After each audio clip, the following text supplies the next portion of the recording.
What's up, y'all? This is Will with Schedulefly, and this is the Restaurant Owners Uncorked podcast, brought to you by Schedulefly. Simple restaurant and employee scheduling software backed up by legendary customer service.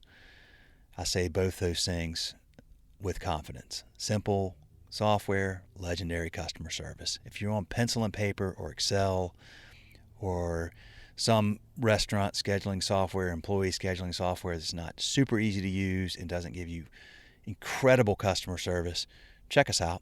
We'll make life easier for you and, as importantly or more importantly, for your team. Schedulefly.com, 30-day free trial, same pricing we've had since 2007. That's right, we've never raised it. And we take great care of our customers. This is also sponsored by Pop Menu, and by The Giving Kitchen, and by Kickfin. And you're going to hear more about them. Please take a minute, not even a minute, just a little bit of time. Listen to what we have to say about them, because they're fantastic and they're why this podcast continues to grow and thrive, a big part of it. They sponsor this, and we only have sponsors on here that we really like and we back. We believe in their product and their service. Okay, so here we go. This is another episode with the phenomenal folks at Table 301 Restaurant Group down in Greenville, South Carolina. And this is Gina Boulware. And, I really enjoyed talking to Gina. She was a little reticent, I think. She asked me, can you edit things? She was just concerned that maybe she would say something she didn't mean to say or didn't want to say. This can be intimidating. If you haven't been on a podcast, you haven't held a mic headset and talked about this kind of stuff. So I assured her, no worries. That's why we have editing software. Boy, were we not even remotely close to needing it, though. She is awesome. Absolutely awesome. And she's been there, and, another example for Table 301 and the leadership there and how great this group is. She's been there 20 years and loves what she does, loves the people she works with. Fantastic lady. Could have talked to her for a long time, or a lot longer, that is, than we did talk. And you're going to enjoy listening to Gina. And this is the second to last episode in this series we're doing with Table 301. What a phenomenal series, and a great thanks to them for enabling us to do this. So here we go. Y'all enjoy the episode. First, a couple of quick words from two of those sponsors.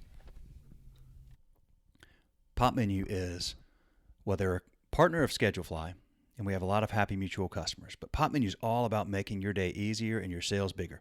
They will simplify your marketing operations, bring in more guests, capture customer data for personalized remarketing to keep them coming back. With one super simple to use platform that integrates with most point of sales like Toast and Square and a number of others, Pop Menu starts with a beautifully designed, easy to update interactive menu that transforms the guest experience online. It includes a brand new website that's optimized for search engines like Google for no additional cost, automated digital marketing, online ordering and waitlisting, and you'll never miss another call with their AI answering solution that costs as little as 47 cents an hour. Check it out. Check out the link in our show notes. There's so much more in Pop Menu. Here's my 2 cents. I've talked to a lot of our mutual customers, and here's what they say about Pop Menu. Great company, great customer service, great product, great results. Check out Pop Menu and check out this episode of Restaurant Owners Uncorked. This episode is also brought to you by Giving Kitchen. Giving Kitchen is a national nonprofit that helps food service workers in crisis. In fact, in 10 years, they've helped over 13,000 of those food service workers and awarded them over $9 million. If you or someone you know works at a restaurant, food truck, catering company, concessions, bar, tap room, and needs financial assistance or stability network resources due to illness, injury, death of an immediate family member, or a housing disaster like flood or fire, please ask for help at thegivingkitchen.org/help. That's thegivingkitchen.org/help. Link is in the show notes. Amazing organization doing incredible work for food service workers all over the U.S. Thank you all for listening. So we are recording, and we are still at Sobeys here in Greenville, South Carolina, and this is our third episode with some of the amazing people at Table 301 Group here. Gina, just take a minute and just introduce yourself. I am Gina Boulware. I'm the Director of Marketing and Public Relations at Table 301 in Greenville, South Carolina. And you've been here for 20 years. I have been here for 20 years. Last March was my 20th year. So I'm into my heading toward 21. Quite a milestone. Congratulations. Thanks. That says a lot about the gentleman we just had on here who owns this group. Yeah, for sure. Okay. Well, I always ask people, just when and why did you get started in hospitality? Well, I'm a little bit different probably than most of the people that you are going to talk with, because hospitality was not my background. Okay. My background is public relations and marketing. Okay. I worked for some smaller advertising agencies in PR and web development and client service, that kind of thing. Carl and I were friends through some other mutual friends in Greenville. I was relatively new to the area. I'm not from Greenville, but I've been here since '94. Okay. And one of our friends, I was at an agency, and love the people I worked with, but I was doing some things that weren't necessarily in my favorite wheelhouse, which is more like the PR interaction side of things. And I think Carl was looking for somebody as the marketing director, and a mutual friend said, you should talk to Carl about that. And we kind of ran into each other at a party one night, and our mutual friend said, hey, did you know Carl's looking for this, and Gina might be interested? And we just kind of chatted, and then after that, we just kind of started the conversation. The next time I saw him, he was like, you must not have been serious because you didn't really call me.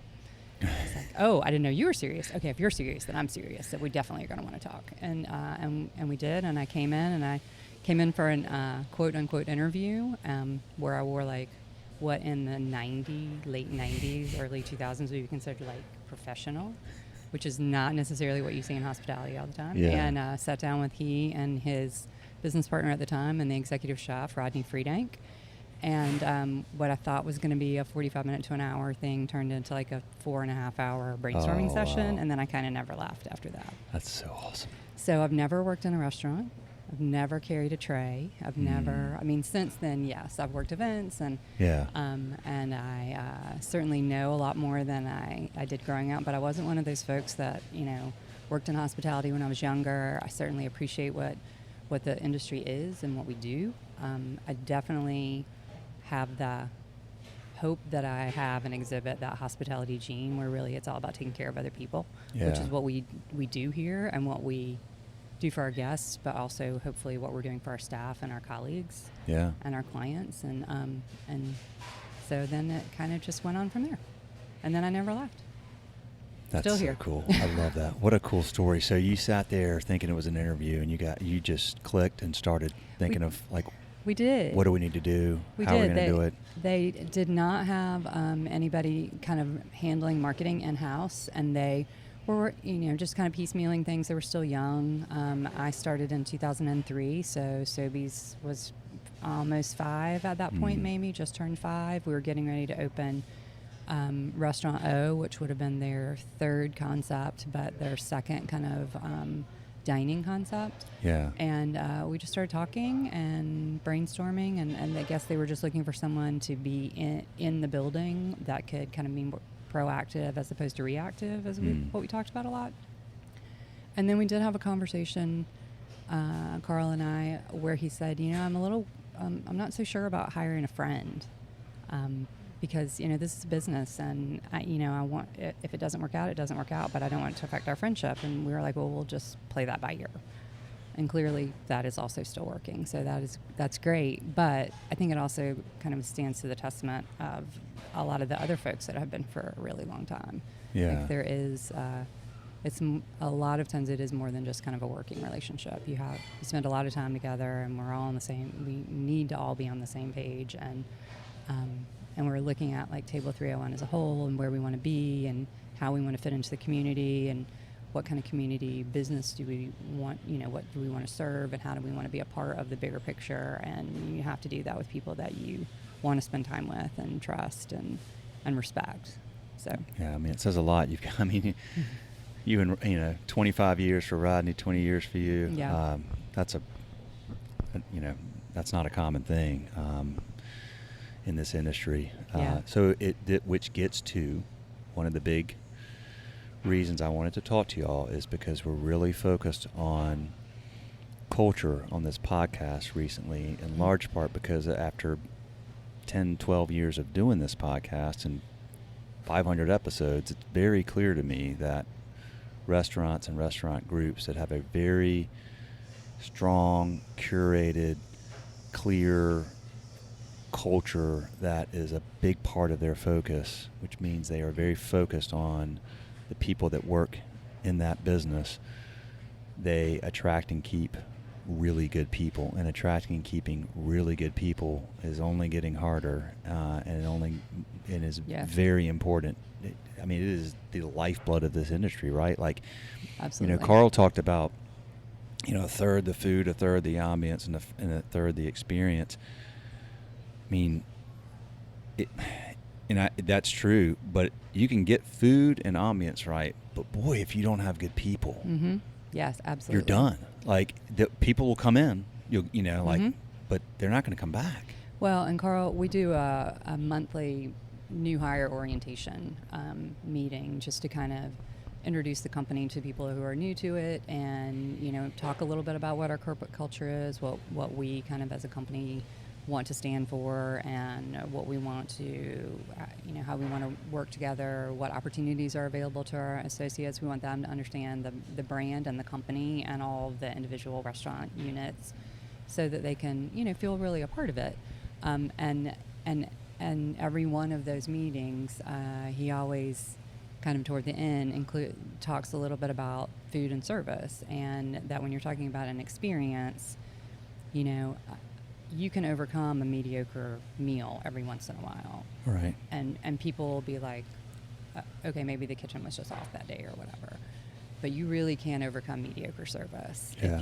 If your steak comes out a little undercooked and your server realizes that and a manager comes to the table and you address it with your guests and you make it right, that guest leaves not only having felt like that they were heard and their needs were met, but wow, they cared enough to realize that there was a mistake and they fixed it. If you don't have people in the front of the house that can help manage those expectations and help manage those experiences, people don't come back. Yeah. There are way too many choices. There are way too many choices in every town and city in America. Yeah. If somebody wants to go somewhere else, they're going to be able to find a place. Your lifeblood is your repeat guest. It really is. That's what helps continue your culture forward. That's what helps keep the ambiance, keep the energy, is when you've got your regulars sitting next to your folks that maybe are visiting town for the weekend, or your business people who are in for a meeting. That's what makes the energy in the room. Yeah. No, 100%. Look,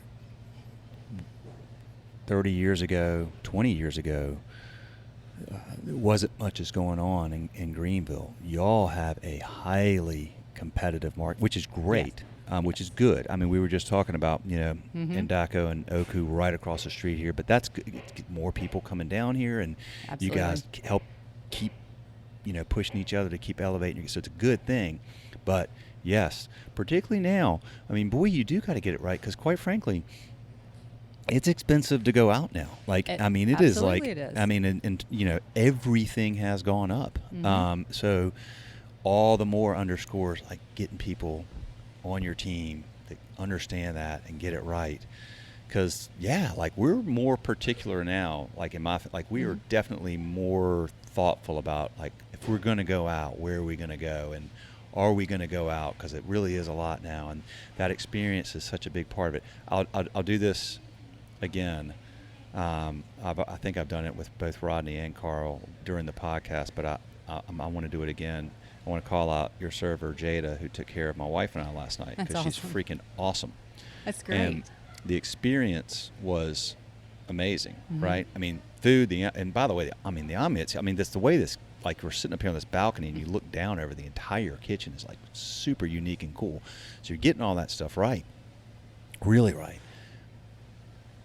But people, you know, it's a Maya Angelou quote, I believe, which is, you know, people don't remember what you said, they remember how you made them feel. Yes. And I don't remember everything she said last night. She did a lot of education. She Mm-hmm. had good salesmanship, but she was attentive and she was present, and that made us feel good. Mm-hmm. I mean, you mentioned, you know, people want to feel, yeah, I mean, like everybody wants to feel validated. That's like the number one thing. I think Oprah said that once. Mm-hmm. It's like, you know, like every single human being wants validation. And when you're just even present and thoughtful and attentive, and it's clear that you're in the moment with Mm-hmm. somebody, with a guest, they get it. I mean, they fully get it, and it matters.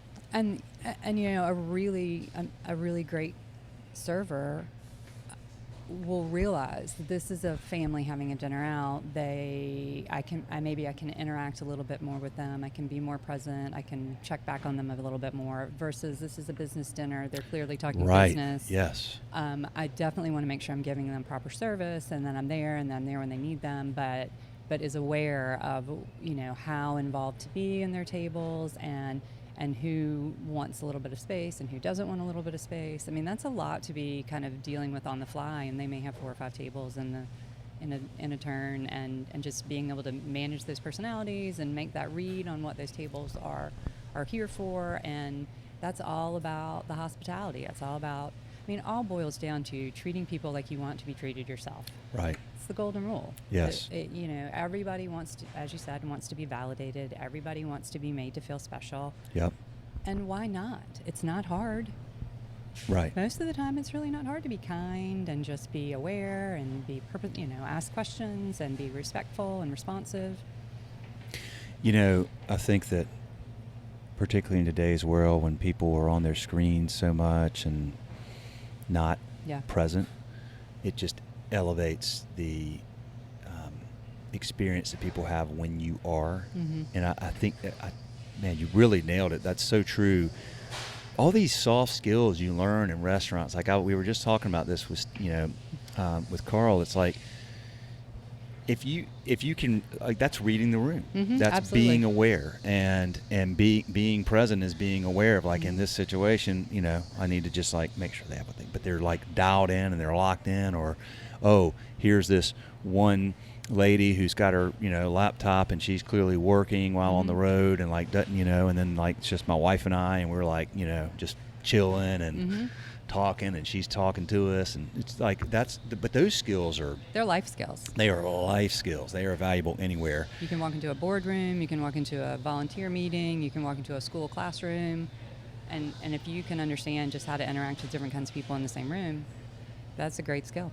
They are, and, you know, it's funny because I used to think, like, I wanted all my kids to work in restaurants when they're teenagers to at least like start to understand those life skills. And, you know, now I just feel like, in other words, like the restaurant as the, you know, training ground for something else. But, you know, then I look at groups like yours and some of these other ones I've gotten to know around the country. I'm like, this is just a great career. Like, if you, I mean, if you enjoy that at all, like, if you're like to, you know, take care of people and make people smile and be happy and want to come back, gosh, you take a group like Table 301 and you keep growing, and you're establishing new concepts, and there's always room to grow within this business. And then I didn't even know this. Carl's talking about, you know, 3 of the businesses he sold off to former. Yep. I mean, good grief! Like, what an amazing company to work for. You know, it doesn't matter what industry this is in. This is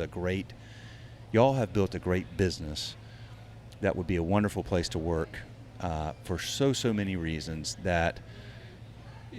and you're going to get out of it so much more than you would in a lot of other industries where you might initially think you want to be. Which may be what, kind of to your point, like, this isn't what you did, but for 20 years now you've been in hospitality, because this company is a great company. It is, and I think a couple of things that you just said made me think of a couple of points. The first one was when you were talking about your children getting jobs in the restaurant industry, Yeah. to kind of learn some of those skills. The other thing that yes, and part of the beauty of, for me personally, part of the beauty of Table 301, having multiple concepts, different, each has a different culture, each has a different vibe, each has a different kind of level of service. We go from counter service to, casual fine dining and kind of everything in between. There are opportunities. There are opportunities for a lifetime career server. There are opportunities for a 15-year-old host. There are opportunities for, your summertime at home from college, your high school first job where you're learning how to interact with people. Both Carl and I have teenage daughters, and that are the same age, and they've both worked at one or more of the Table 301 concepts, and the skill that I loved to see her get was, she said to me she worked at Southern Fresh Juicery, and that's a counter service place where you're interacting with customers every day and answering questions, but also it's a juice bar, so she's making smoothies and making energy bowls and doing things, but out in front of guests all the time. And it really taught her people skills. Yeah. It taught her how to interact with guests. It taught her how to interact with people, answer questions, whether they were like challenging guests or super positive guests. Like, it was a great experience for her, and she has mentioned she's now a freshman in college, but she's mentioned several times that her time there was a huge help for her in understanding how to deal with people. Yeah. And you can't just look that up online or see that on your phone. Like, you have to be out in the real world learning those things. And we have multi-generational employees. We've got employees who have been with us, 15, 20, 25 years, and then their children work with us, and then their children's children work with us in certain places. And so, like, that's a cool thing. Like, that's a cool thing that you think that your industry is, important, and that your job is important enough that you want your kids to learn where you're learning. Yeah. And I think that says a lot. And it says a lot that you want your kid to work in a place that you worked in because you know you're going to be valued and respected, and it's a good working environment, and you want that to be a good working experience for them. All right, y'all. Time for a little mid-episode break to talk about KickFin. Thousands of restaurants, bars, and breweries use KickFin to tip out their employees instantly, no cash required. With KickFin, tips go directly to your employer's bank of choice the second their shift ends. It's a really simple solution to a really big problem, because if you're still paying out credit card tips in cash, it's costing you. Time-consuming bank runs and cash counting take managers away from work that matters.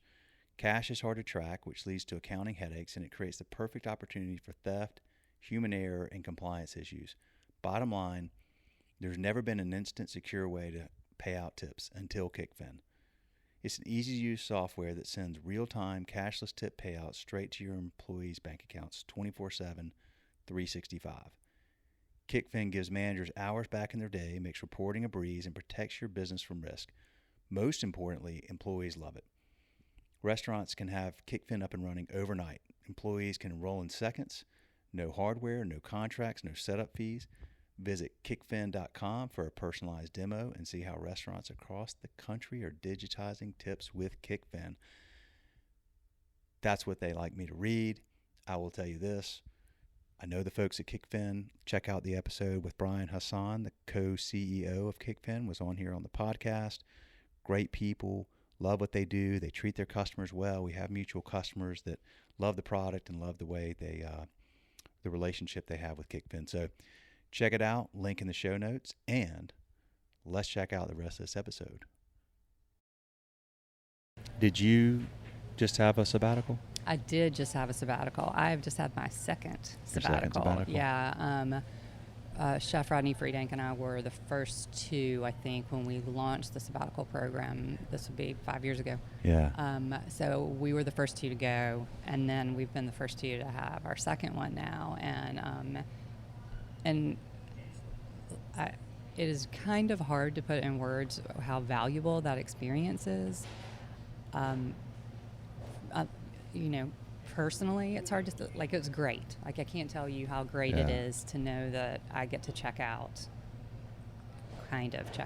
Yeah. For Carl would like you 100% to check out. We all know that's a little bit harder to do this first couple of days. But but to know that your team is set up for success and everything is going to be fine, and you're going to come back in 30 days having been able to focus on other things and relax and kind of recharge, or take that trip that you know is going to be a little harder to do in the middle of working, or make that move.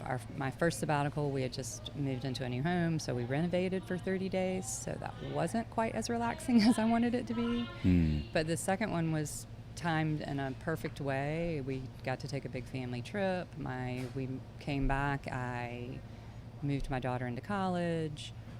We got to have that time together to kind of get ready and get her ready to go. And I could focus 100% on what that experience was. So I didn't feel like I was, torn between work and home. But the really fun part about it is when you tell other people you're on sabbatical, and in the conversation it comes up, like,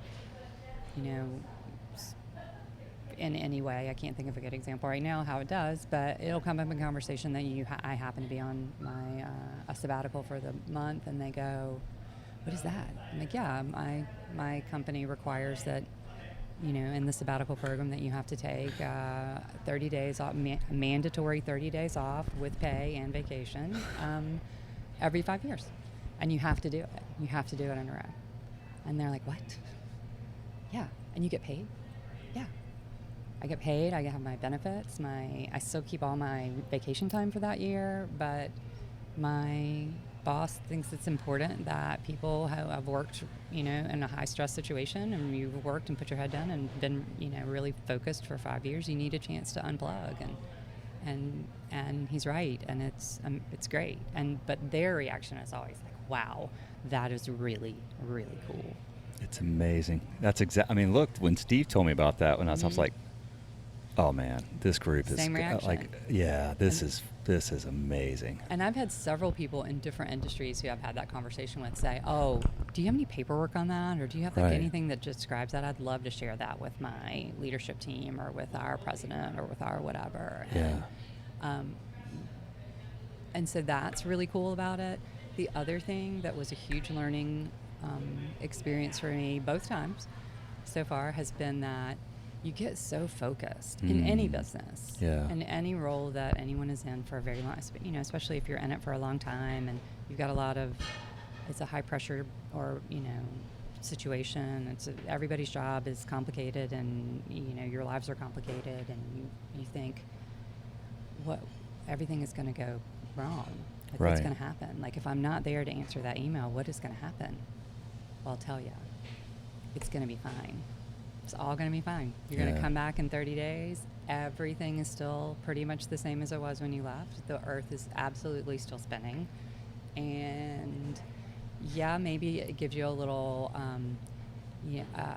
confidence check, and that you aren't the only thing that is keeping the entire company together on a 24-hour basis. But that's great.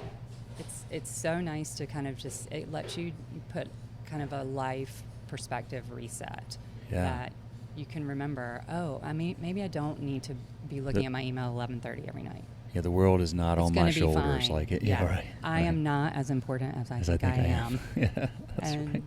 There are other great people that I work with and I work around who are equally important and are going to just do a great job. It's going to be fine. So that was the sign that I left on my door when I left for sabbatical, was it is all going to be fine. I love that. And it was. I love that. Well, it is a good, healthy, look, it forces you to get the right amount of balance, because we get, if you're conscientious and you work hard, and you may love what you do, but because of that, you pour so much of yourself into it, and you do think, consciously, subconsciously, like, God, without me, like, what would happen around here? And then you realize, like, life goes on. And I'll tell you it's going to be fine. Yeah, I'll tell you. That's so cool. I love that. That's so freaking awesome. Well, tell me more about, what's the day look like for you? And I know it changes all the time, but like, what are you mainly focused on right now? I mean, it does. Every day is different, and you come in. I mean, I know everyone says that, but it really is. You come in and you have a mental list of what you think you might be covering, but then an email comes in, or something happens, or an opportunity comes up that you really need to be reactive to, and so it kind of changes what your list looks like that day. I have a team of 3 plus me, and we all kind of have some areas that we focus on individually, but then we also operate as interchangeable pieces as well. And so, we have 6, 7, 8, depending on the day, different concepts. We kind of treat ourselves as an in-house agency. Okay. That's kind of how we describe it. Okay. And our clients are Table 301, all the individual restaurants, individual programs that we might be running within the restaurants, or corporate programs, that kind of thing. And so, the day is different depending on what the needs of the individual spaces might be in that day. At this point, we're looking into fall and kind of trying to see, like, what are our big opportunities, what are our big events that we have coming up. We know we have Euphoria, which is Greenville's Food, Wine, and Music Festival that we helped start in 2006 and are still heavily involved in. That is in September, so that will be a busy couple of weeks preparing for that, but also that weekend. Fall for Greenville will be in mid-October, and that's Greenville's downtown fall food festival. It's huge. Main Street is closed for 3 days, and it's 100,000 people downtown, and it's a great opportunity as well. But then also looking at individual restaurant milestones. Are there restaurant anniversaries coming up? Sobeys was opened in November 1997, and so we kind of celebrate the anniversary of Sobeys and the anniversary of Table 301 in the month of November. There's always a big anniversary party that is for employees, and it is open to community guests, but it tends to focus on the employee component. And we close all the restaurants that day. It's a big celebratory party. There's an employee component that is before kind of the party part of it. And where it's a recognition, and Carl always has a good message for the year, and we recognize longtime employees, and it's just kind of a way to celebrate the milestones and celebrate the successes. So we'll be working on that. But then menu changes and website things and other nonprofit events that we might be involved in, retail that our stores might need. We just opened the Jones Oyster Company last year. I went there. It is freaking awesome. Yeah, people are loving it, and it is, it's great. We love that people love it, and we're doing some fun things there. We've had some fun retail opportunities with T-shirts and things like that. Southern Press Juicery, we also do some retail there that is kind of fun, and that brand is a good, strong, playful brand. So it lets us do some of those kind of things. So we're looking at fall merchandise and what do we think makes sense. And this is not necessarily what I thought I was going to be doing, making a spreadsheet to figure out how many T-shirts we've sold and what sizes they were in, and did we ship them and where did they go. And but the part of the beauty of the opportunity that I've had at Table 301 has been that Carl doesn't say no to a lot of things when you come to him with that idea and say, what if we decided we were going to launch a whole line of T-shirts at Jones? That's great, is usually the answer I get. And as long, how are we going to store them? How much do they cost? What are we selling them for? Do we have a system in place? How are we tracking this? And if you answer all those questions, and he's like, yeah, let's just try it and see what happens. Yeah. So that's great. And then we try and we see what happens. And then, some ideas are great and they work really well. And some ideas are like, okay, well, what we learned from that is that we don't want to do that ever again. Yeah. So, it's a double-edged sword. The beauty of never really hearing, let's not try that new idea, is that we're only limited by what we make our own challenges. Yeah. Because it might just be like, that is really cool. I bet we could do that here. We should try whatever that is, that event or that thing or that special dinner or that client appreciation opportunity, or we should do an event like that. So there's always something to do. There's always something to be thinking about new. I love that because it gives you all these opportunities for iterations and trial and error and exploring ideas, and then knowing, okay, I mean, there's a group out in niche food group out in Midwest, and I had Kate Wolverton on here recently, and she was talking about failure as one of their core values, and not in a negative way. It's just, you learn like, from it. That's how we learn. Like, we try, and if it, you just have to be self-aware enough to go, okay, we had an idea, we put together a plan, we executed the plan, it didn't work, no problem. Like, what did we learn? All right, let's, the Does next the plan idea maybe need to change, or is the idea or is just it, not going to work? right? And then you pick your next step. Yeah, and then you learn from that, and that helps you be better at the next one, or it whittles down something that now, okay, well, good, like, that's not what we do, or we don't do that well, or that wasn't whatever. So yes, great to have that, and great to have the freedom to and the autonomy to explore these ideas. And so our days change every day depending on what that means. Are we researching something new? Are we we do spend a decent amount of our time on a daily basis being reactive to needs of the restaurants. A menu update, a printing update, a website update, a research project. Hey, we're looking for something that we want to gift our brides that celebrate, that have their rehearsal parties at our space, or we're trying to figure out how to package this. We're going to have to-go packaging for this thing and we need to know what that means. Can you help us find something that we would put this in, or how would we brand this? And so those are fun projects too. The one thing that I didn't think I was going to be doing of late was ordering logoed popsicle sticks. But we have an amazing pastry chef at Sobeys, and she had a dessert where she, instead of just using a regular wooden popsicle stick for it, she wanted something that was more interesting, and so we found and ordered logoed popsicle sticks. And they're super cute, and it works really great, and that's awesome. Just not something I ever, and now if you need them, I can tell you where to get them. So you've got popsicles with a Sobeys logo on them here. It's an amazing dessert that she does that is served. You can either cut it and eat it, or eat it by holding the popsicle stick. Yes. I'll have to save room next time. So we had. It's been a long time since I've been as full as I was last night. When she came back for dessert wheel, I was like, just no. Because Kim brought 2 appetizers over. I ate most of it, and then these biscuits show up. Oh yeah. My wife doesn't eat gluten. So these biscuits show up, and as we're having a conversation, I'm just kind of like picking off pieces, and the next thing I know, I'm like, oh my gosh, I literally ate 4 biscuits. They are delicious. And I got a beef coming, and I just ate 4 biscuits and all that appetizer, and then anyway, by the time I was done. Like, well, you should come again and then eat dessert first. And eat dessert first. Just to make sure you have plenty of room. Fun biscuit fact too: if for any reason there are some left and you take them home with you and you like toast them the next morning, they're also a delicious breakfast. Really good. Yeah.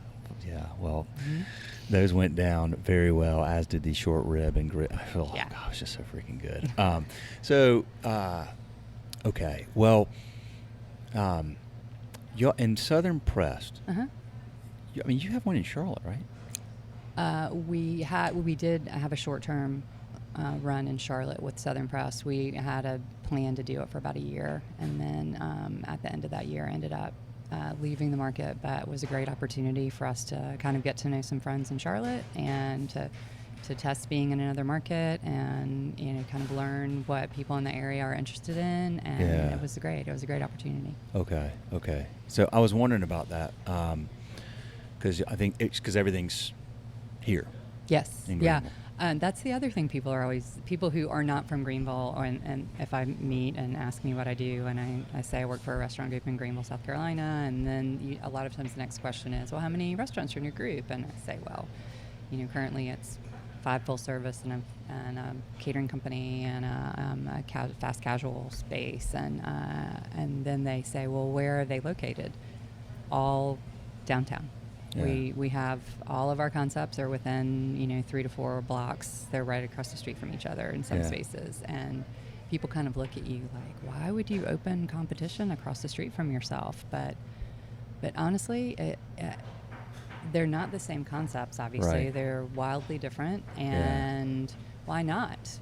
have your competition across the street from you be also part of your group. Right. So, and offering people an opportunity to dine with you on multiple occasions and not have to come to the same place every night. Yeah. We have lots of folks who come in town, like groups that might come in town for conferences or just, coming in town for a long weekend, who might dine at 3 or 4 of our concepts in the time that they're here. Mm-hmm. And, the beauty of that is, from a Table 301 standpoint, what we want to have be that kind of central theme that, is woven throughout all of our spaces is hospitality, and is how we take care of guests, and is, excellent food and excellent service and a good experience and excellent, hospitality.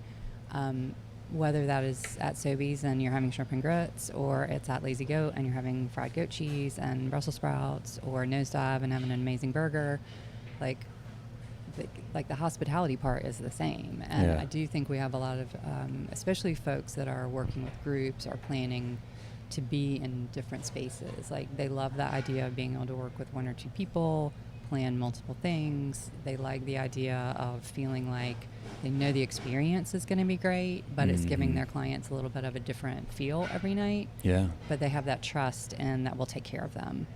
And that does help to have things close by.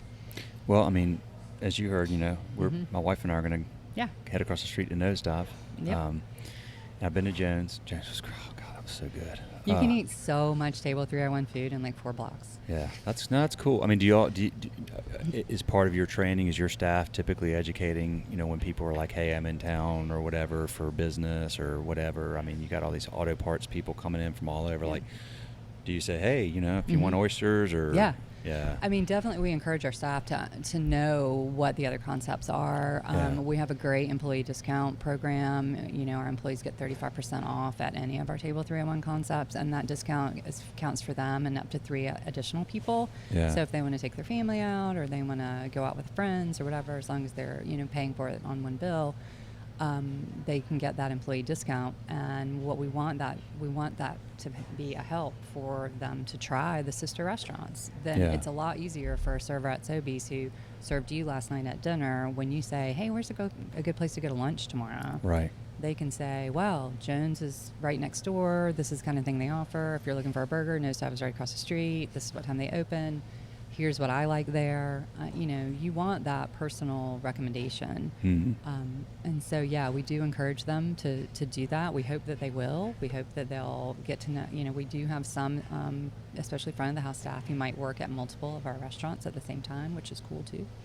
Yeah, absolutely.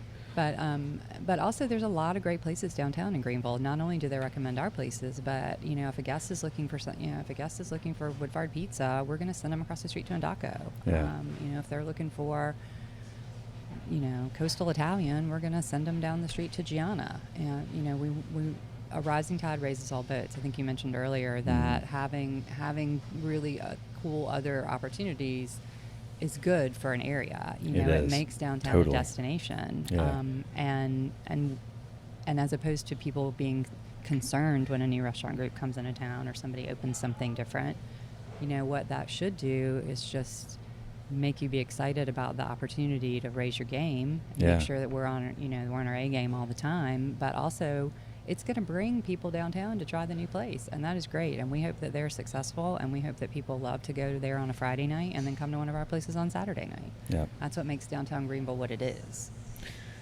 I did an episode over there yesterday afternoon at Oku with Kimball Brienza, and I was telling them, when I was waiting for them, I was telling the young ladies at the host stand, that my wife and I were coming to Sobeys, and they're like, oh, get the crab cakes. See? Exactly. Crab cakes are freaking phenomenal. They're the best you ever have. I mean, they were going on and on about the crab cakes. So anyway, and of course that's great to hear. Yeah, my wife she got salmon with a crab cake. And I thought I was going to get some of that crab cake, but she ate the whole thing. You ate the biscuits. I did eat those biscuits. Yeah, I mean, she has gluten, but issues. But she's like, I'm eating the crab. This is too good. I'm not sharing this. Sorry. She got the crab cake. Yeah. Now you'll know next time to get to. Well, I cannot thank you enough. It's funny because before we started recording, you were wondering about hey, do you edit stuff out? You're so good.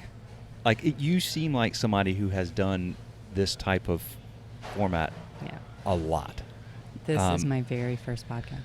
Okay. Well, you nailed it. But So, I talk a lot, so. yeah, but you're talking. very good at it, and you're very articulate at conveying what's on your mind in a real clear way. So you're a good talker. There are a lot of people that talk a lot and run all over the place, and you don't know where they're going next.